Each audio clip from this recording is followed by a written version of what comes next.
All right, hey, let's go ahead and change our battery real quick. It's going to be a simple task to do. With that being said, all you need is a CR2032 battery. With that, we need to turn around and remove the emergency key if your key ring's attached. So you're going to turn around, use your finger right here, spring loaded. It comes apart, and if you look right down in here, you'll see an indentation. Take the tip of your key, put it in there, and when you do, you notice how it pops open. There you go. Don't worry if the remote comes apart like that. Gently push it back in there. Now, with that being said, we've got the battery. Slide right up under here. Lift up, battery pops out. You see our 2032, positive side.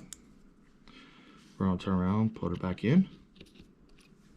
Take two halves, put them back together, and when you put it back together, make sure everything's lined up and the rubber's not, and when you squeeze it, it'll start snapping together. And there you go. Hey, if you found this video helpful, comment down below. Give me a thumbs up.